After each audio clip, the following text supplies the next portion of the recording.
phased out, although not fully. And that's its own little fun trivia. I still got some of those laying around. Hold on, Gloria, ancient relic. Gloria, what do you mean by an ancient relic? I saw your comment in chat.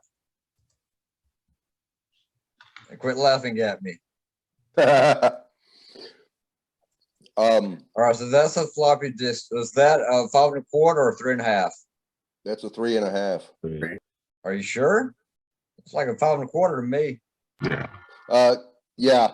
Okay. That's a 5 1/4. That's the 5 1/4. That's the 3 1/2 down here. That had organ trail on it. These had a hard shell, hard outer plastic shell.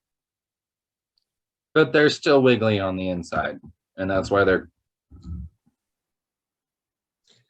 I will tell you, these were the 3 1/2 were a major improvement over the 5 1/4s. If you have, my first computer was a Gateway computer in the year 2000. I had, let's see, a whopping 2 gig hard drive and 36 megabytes of RAM. Ooh. Had dial-up. Who knows what dial-up is? I do. Yeah, I remember dial-up. Tom remembers dial-up. Tom's about my age, so yeah, I'm sure Tom remembers dial-up. You hear a funny noise. I don't remember it, but I do know about it. All right, let me give just to give you a little bit of my background. My father worked for Hewlett Packard for almost 30 years. He was part of the 93-87 Chipmunk team that put that thing together. We had one at home, so I'm kind of familiar with the 5 1/4 floppy disk. Wasn't very interested in computers when I was that age. I mean, I was maybe 9 or 10. So, but I do recognize the parts. Awesome, Tom. Thank you. All right, guys, let me give you the sound of dial-up. For those of you who don't know what it's like. Do we have to do that? Yes. PTSD.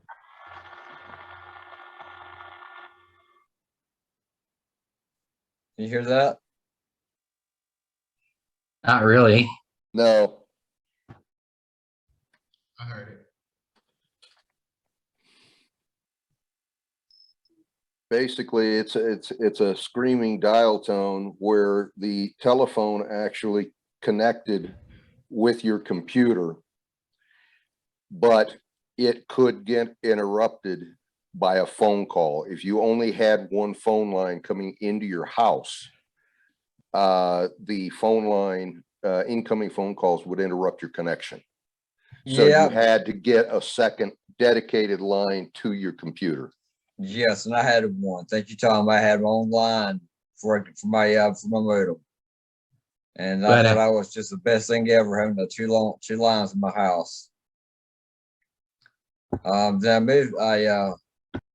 When I got what came next? Wasn't fiber optic. I guess it's DSL.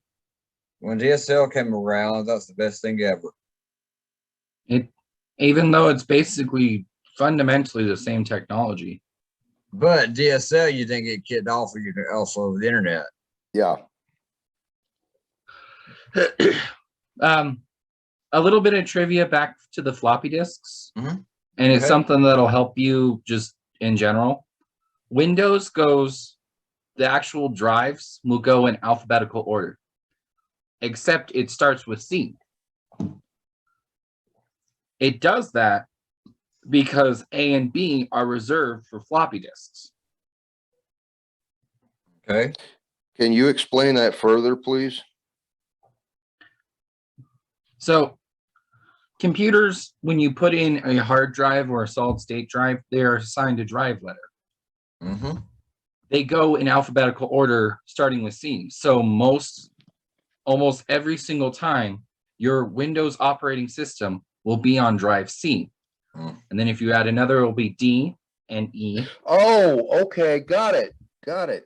Yes. And floppy disks, the reason it starts with C is because floppy disks are reserved for the A and B slot. Right. So that'll help a bit when you're doing like file management, which I think is part of this class, right? Mm-hmm. So you'll know that they go in order for the most part. I'm just curious, isn't drive D usually reserved